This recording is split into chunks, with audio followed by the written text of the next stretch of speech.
What amazing comebacks have you heard come out of nowhere? In 10th grade, my friend called a classmate illiterate. He replied, "Joke's on you, I don't know what that means." I think about that a lot. Story I heard from a parent-teacher conference. A mum got back a report for her son's school stating that he was illiterate. Her response? "That's a dirty lie. His dad and I were married 2 days before he was born." My grandma was playing bridge with her friends, and the subject of age did come up. My grandma said she was 63, and the next woman said, "A lady doesn't discuss such things." So my grandma said, "Oh, don't worry, dear. I'm sure when I'm your age, I won't want to discuss it either." Damn, I've noticed that old people can throw shade that we can only marvel at. They've got this sweet experience that can only come with age and a lifetime to hone their skills. There was this guy at a frat party that whipped out his pecker in front of this girl and asked her what it looked like. Without missing a beat, she replied, "It looks like a male member, only smaller." My mother-in-law is 4'11". She once asked a 6'5" coworker of mine if he played basketball, to which he replied, "No, do you play miniature golf?" My friend is 4'10". A larger man at work likes to constantly point this out to her, as if she's in some way unaware of it. One day she got sick of him. It went something along the lines of him saying, "Well, at least I'm not a short ass like you are," and her saying, "At least I'm not fat like you." Well, that's going a bit far, isn't it? I don't see how. I can't do anything about being short. You could lose weight. I had this one teacher who would say, "In a battle of wits, you have come unarmed." When he said that to one of the students in my class one day, the student promptly responded, "Then I challenge you to a battle of hair." I should note that the teacher was bald. I feel like I'm just experiencing all of the cut content from the sword insult fighting in the Monkey Island games. Keep it coming, people. My team leader said at work, "Have you tried playing dad to 40 kids?" referring to us regular employees as the children. My coworker, without missing a beat, replies, "Have you ever had a deadbeat dad?" I was dying. "Your mom is a lady of the night. Well, at least mine charges." A friend in 6th grade came to school with a black eye. Everyone was naturally asking what had happened. This girl said, "Your white trash dad probably beat you," in front of everybody. He responded with, "At least I have a dad." Her dad had self-deleted 2 years earlier. I'd say he took it too far, but it was very quick and burned her like 1,000 suns. When Jimmy Carr began in one of his sets by saying, "First time I was ever in bed with someone," and a girl in the crowd said, "You mean yesterday?" The crowd went wild with laughter, and he waited for everyone to quiet down and then with perfect timing said, "I'm glad you remember." Years ago, I was out drinking with friends and some people we'd just met, including a guy I was interested in. There was a lot of banter flying back and forth. In an effort to seem cool to our new acquaintances, I threw a lame, slightly personal insult to my friend across the table. I don't even really remember what it was, as it was so long ago, but probably along the lines of your mum joke. Despite obviously hearing what I'd said, he looked directly at me and said in a non-aggressive way, "Sorry, I couldn't hear you. What was that you said?" Feeling a little stupid at this point, I repeated it. Once again, louder, and our company was paying attention now, he said, "Oh, I didn't get it that time either. What did you say?" At that point, the table had fallen silent, and with all eyes on me, I felt so small and embarrassed and just mumbled, "Never mind," into my drink. Looking back, he clearly knew exactly what he was doing, and I've used this tactic since. It's so simple yet effective and guaranteed to make your opponent want the earth to swallow them whole. I wasn't there, but my brother overheard 2 kids on a bus playing a game where you can see who can yell the words for male member the loudest. It got too loud and the bus driver, who was a woman in maybe her 50s out of the blue, yelled, "Sounds like it's coming from someone who wishes they had one." The entire bus erupted in laughter. President Calvin Coolidge was famously taciturn. His campaign train stopped briefly in one town. A woman called out, "Mr. Coolidge, my husband bet me I couldn't get you to say more than 2 words. Now, what do you say to that?" The train lurched into motion. "You lose," he said. My buddy and I used to hang out with a guy that always smelled. He barely showered even before work, and we would always give him crap for that. One day, my buddy was driving and he let a toot go. It didn't smell that bad, but the guy who smelled made a comment along the lines of, "God, even your toots are weak." And my buddy, without hesitation, says, "It's because your body odor was covering it up." I had a friend who was adopted. She was actually a huge bully and made fun of me because my mum worked 3 jobs and so she was never home. One day she was in bully mode and says, "At least my mom loves me enough to stay home and be with me." And I clapped back with, "At least my real mum loved me enough to keep me." She then smacked me. She got in trouble and so did I, but she never made fun of my mum for not being home again. This guy brought a new lunchbox to school and was being made fun of by this girl in a wheelchair. She told him, "Nice lunchbox," to which he immediately responded, "Nice legs."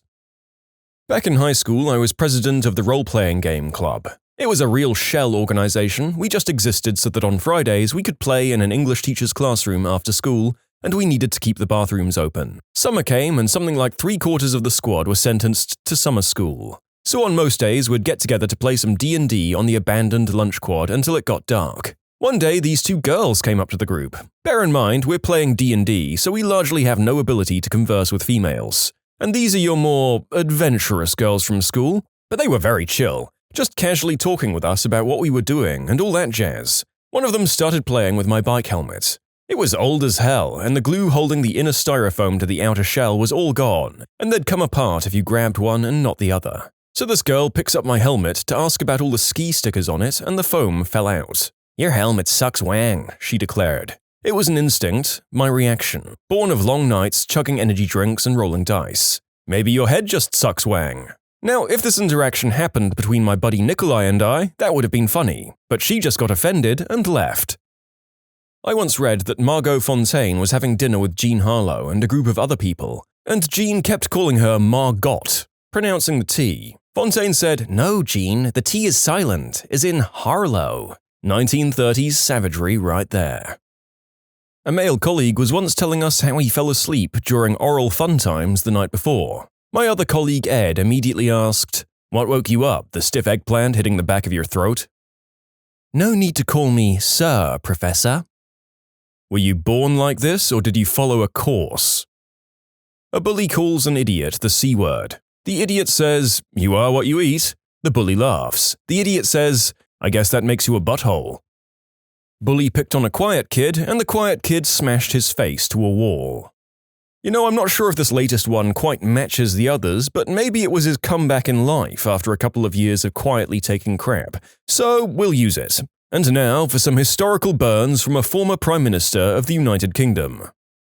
Winston Churchill to Lady Astor after she called him disgustingly drunk. "I may be drunk, miss, but in the morning I will be sober, and you will still be ugly." Also from Winston Churchill and some other woman, "If you were my husband, I'd poison your tea, and madam, if you were my wife, I'd drink it." Also, for premiere of his play Pygmalion, George Bernard Shaw sent Churchill tickets with a note, "Bring a friend if you have one." And Churchill's response was, "Can't make opening night, but will come second night if you have one."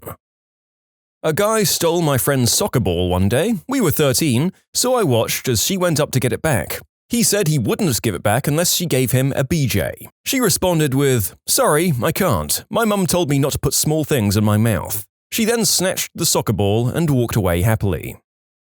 Hey, let's keep my mom out of this, and I'll keep out of your mom. A mean girl on the school bus said to me, "You're one of the ugliest dudes I've ever seen, Joe." And I said, "Well, Tara, looks like we have something in common." The whole bus started cracking up laughing, and she was really angry. Never said a word to me ever again. My brother and I were about 12 and 10 respectively, and we went skiing in Vermont for the day. But we didn't really ski, and we certainly didn't have any nice gear or clothes, so my brother wore the only snowsuit he had, which was a one-piece, and it was brown, like dark brown, and he put on his brown hat. We were gliding down a pass that was under the ski lift when I fell down and my brother stopped right next to me to help me up. The guy on the lift above me looks down at us and screams, "Hey, kid in brown, you look like a brown piece of crap." And my brother, with perfect comedic timing, says in his high-pitched, prepubescent voice, "That's what your mother said when I pulled my wang out of her butt." I was hysterical. I couldn't stop laughing, and everyone that was on the lift started laughing too. And my brother, of course, took off his brown mittens to give him the finger. I'm still laughing. My brother had a wart on his hand and a little bottle of medicine that he was using, I don't know, a few times a day maybe. My friend Julie was over, and the three of us were sitting and chatting. My brother was casually tossing the little bottle in the air and catching it. Julie, who was, let's be honest, a snobby jerk, said, "Gee, I wish I were as cool as you with your wart medicine." And my brother said, very seriously, "I'm sorry, Julie, I'd be happy to share with you, but there isn't enough to cover your entire head." Kumail Nanjiani had a wicked comeback while reading mean tweets. The tweet said, "Is Kumail Nanjiani's wang multiple colors?" And Kumail said, "Yes, every color of your mum's lipstick. I just about died." A friend of mine was welding, and this D-bag at his workplace says while overlooking it, "That's gonna come out messed up." And my friend replied immediately with, "That's what the doctor told your parents at the first ultrasound." Huh? You can submit your own stories to be featured here on the channel. The story submission link is in the description below, and if you want to listen to some vibey music in the background, check out easymode, also linked below, and subscribe. Junior high, I had a science teacher that, looking back, was pretty cool. Used to let everyone give him a hard time and was pretty goofy and such. I don't remember what prompted it, but one of my classmates asked a question and he answered, "Don't set unrealistic expectations." And my friend, not the person who asked the initial question, jumped in, "Then why are you teaching?" Student is whispering to a classmate while teacher is speaking, 6th grade math, and the teacher says, "Am I interrupting something?" And the student says, "Yeah, but don't let it happen again. Epic." Yeah, well, the jerk store called and they're running out of you. When I was younger, me and my brother were having a roast battle of sorts to say the most messed up, funny stuff that we could say to each other. My mum walked in and says, "Oh look, a battle of wits between unarmed opponents." Needless to say, that put a swift end to our attempt at humor. A guy who played in the samurai faction in For Honor came in talking crap about the knight players. And one of them responded with, "Keep it up and the next king won't be decided by the sword in the stone, but by who can pull my boot from your butt." I still laugh at it to this day, even though I haven't played For Honor in forever. One of my brothers said, "Stop talking crap." The other one said, "Everything that comes out of my mouth is sweet." Yeah, no wonder you're fat as frick. Whenever someone says, "F you," I say, "Pay me." It stumps a lot of people, sometimes resulting with an, "Ugh, F you." So I say again, "Well, pay me." One time I was at Geeks Who Drink Bar Trivia here in Dallas. Me and the other 2 people on my team were in 3rd place during the 6th round score announcement. The first place team had a full group of 5 or 6 people. After the trivia master announced the scores, I drunkenly shouted out loud, "Yeah, but how many people are on their team?" And the trivia master overheard me, and he instantly said in the microphone so everyone could hear, "Enough to kick your fricking butt." It was such a good retort that I wasn't even mad, and he was right. Look man, trivia masters at these things are often as not stand-up comedians who are doing extra gigs to make ends meet. Going toe-to-toe with one of them is not for the faint-hearted, and I'm not surprised you got burned. One of my friends got into an argument at a bar with someone else, and the guy walked up to him and tried choking him out with one hand from the front. My friend just smiled the whole time, and when a bouncer grabbed the guy choking my friend and was escorting him out, my friend yelled, "I've banged chicks who choked me harder than that." I was really proud of him. Last day of 5th grade, a short, chubby kid was going around the teacherless classroom giving out quick roasts. He gets to me and says, "Hey you, your head looks like a basketball." I quickly replied, "It looks like you ate a basketball." I'm still very proud of 5th grade me. The guy says, "You effed up, John." And John says, "I only F up when my wife's on top." I know you are, but what am I? I can't tell you, 'cause you'll cry. Adlai Stevenson ran for president twice in 1952 and 1956. A woman gushed at him, "Mr. Stevenson, you have the vote of every thinking American." And his reply was, "Sorry ma'am, I need a majority."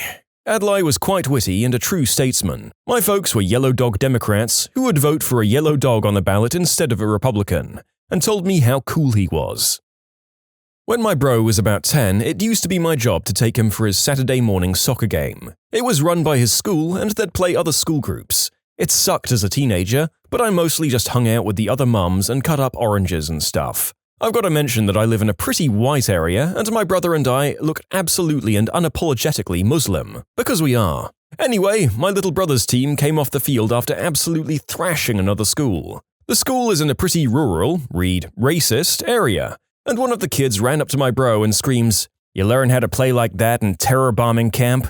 And my bro picks up an orange and replies, Yeah, we practice against the skinhead youth on Sundays. See you there. And he threw an orange at him.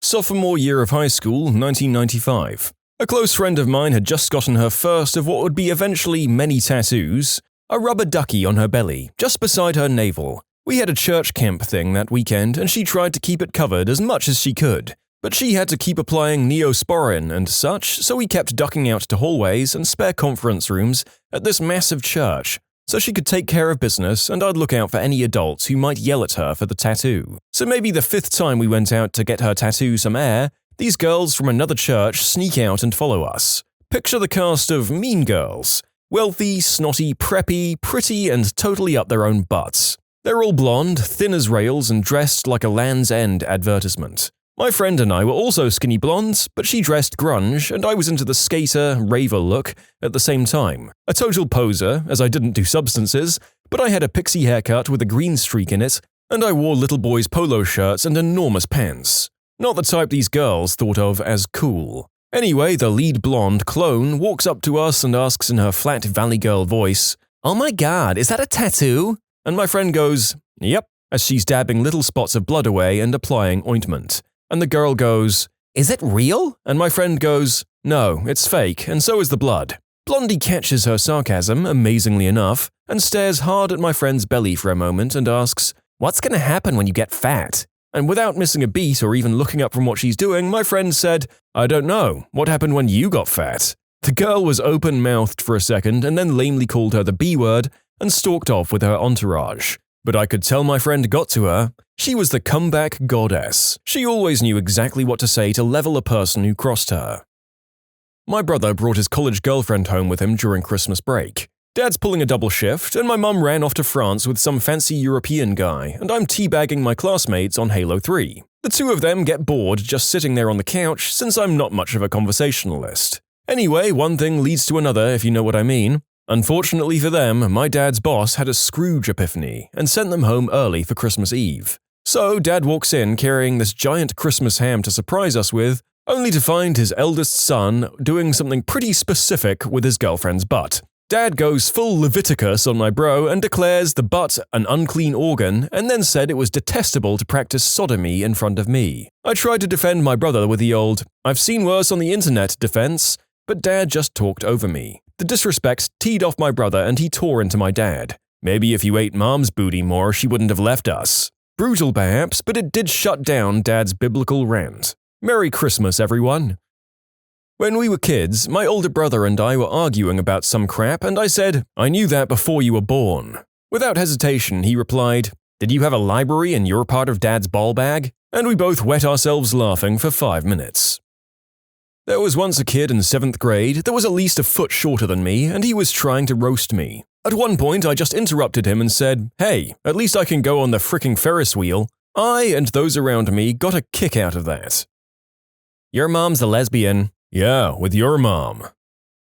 Anytime a guy says he has a big wang, I tell him, "Spit it out, it isn't yours." My uncle, a genial old man with a beard sitting in a pub. A younger guy looks at him and says, "What the frick are you looking at?" My uncle says, "Oh, sorry, sonny. If you don't know what the frick you are, I'm afraid I can't help you." The younger guy looked puzzled for a moment and then decided it wasn't worth the intellectual headache of pushing it further. Guys, many people in the comments of these stories are pointing out that a lot of the elderly have razor-sharp wits and do not give an F. Don't go up against them unless you're bringing your insult A-game. I've been rejected by better people than you. My dad once told my 17-year-old brother, "You're just mad because the best part of you ran down the crack of your mum's butt." This loser walked into class. The teacher said, "You're late," and he instantly said, "A wizard is never late, nor is he early. He arrives precisely when he means to." He was lucky the teacher knew Lord of the Rings. A slightly chubby girl told my friend, who admittedly had a rather bad neckbeard, that he should shave. Without skipping a beat, he told her she should shave the pounds off. A guy with no chin said, "At least I don't have 2 chins." And the guy with 2 chins said, "At least I have 1. Did I stutter? Yes. Then you heard me twice. My ex-boss was in a bar in Onslow watching England valiantly lose in heartbreaking style in a soccer tournament to Germany yet again, when he got accidentally bumped into by a German fan as he was reversing without due attention. "Oh, sorry," apologized the German chap. "For which world war?" quips Nick. Apparently the punch came out of nowhere. I worked in a paint shop for a while and got really good at guy talk. One day, while walking into the office, one of the guys started making fun of me because I wash my hands. Something along the lines of, "Don't forget to wash your hands, little lady." I'm a guy. And I replied without even thinking, "Yeah, no, I don't want to give your girl a yeasty." My short friend made some snarky comment and others were gassing her up. She said, "Yeah, I know how to throw shade." And then I said, "What do you know about throwing shade? You're not even tall enough to cast a shadow." And that's the comeback I'm the most proud of. My sister was being a total witch to me, like attacking my weight, my career, my grades. After being fed up, I left the room, and before passing through the door, I turned and said, "Jon Snow comes back to life next episode," and I left. She was catching up with the show. When you subscribe, make sure to hit the bell to turn on notifications. Put the playlist on in the background to finish listening to all the stories, or if you want some vibey music to put on in the background, check out easymode. If you like Am I the Genius, give Am I the Jerk a shot. Everything linked in the description.